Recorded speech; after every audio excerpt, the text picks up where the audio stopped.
This is day 35 of training my neck until I have a neck like Mike Tyson. So the very first exercise I did today was the good old classic front neck curls, but this time I did them a little bit differently. I made a slight tweak that should in theory improve the functionality of this exercise. I put my bench onto an incline of 25 degrees. This will change the resistance profile of the curl. The problem with normal flat bench neck curls is that the tension is greatest at the mid portion of the lift, because that's when gravity directly opposes movement. But for hypertrophy, it's been shown that for optimal gains, the tension should be greatest at the stretched position. So putting my bench onto a 25-degree incline means that when I put my head back and put my neck into a stretched position, that's when the tension is the greatest. So this tiny tweak should improve the gains that I get in terms of hypertrophy. Before anyone thinks this is an unsafe way to do things, if I keep my neck in the same safe range of motion as I do in everyday living, it should be fine. I didn't feel any pain other than the normal muscular fatigue that you feel for every other exercise like bicep curls. So I did 3 sets of these in the 8 to 12 rep range. Last time I did them was on day 32. So in order to see if I'm progressing in terms of neck curls, I'm going to compare how many reps and sets I did for day 32 and compare it to today.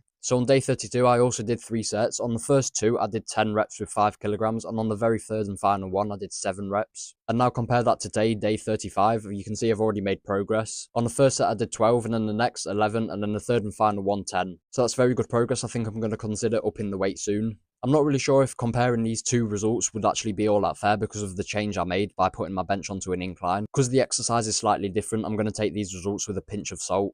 So moving on to the second exercise, which I did, neck rotations. Basically, hang your head off to the edge of a bench like you would do for normal front neck curls, but instead, you hold your head horizontally and look side to side slowly. When it comes to training neck, most people think of just doing normal flexion, extension, and lateral flexion, but the most overlooked part of training is actually rotation. So in order to get even muscular development and also functional benefits across the board, you need to train your neck in every single angle, and rotation is one of them. So for this exercise, I'm using my head as a weight. I don't really know how to add even more resistance, but for now, I'm just going to use no weight and just my head.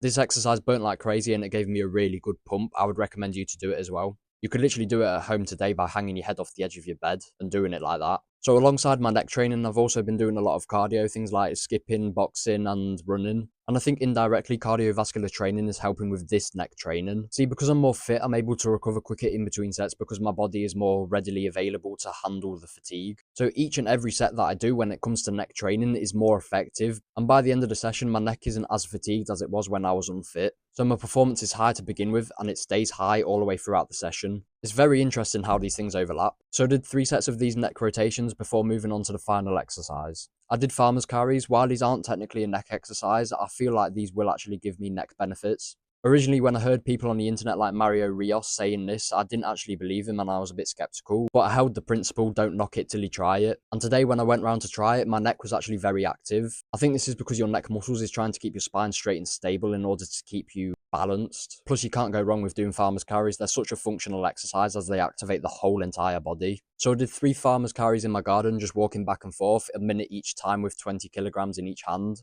I definitely think when I go on to do these again, I'm going to up the weight or up the amount of time that I do these for. So overall, that was a very productive day. Follow for day 36.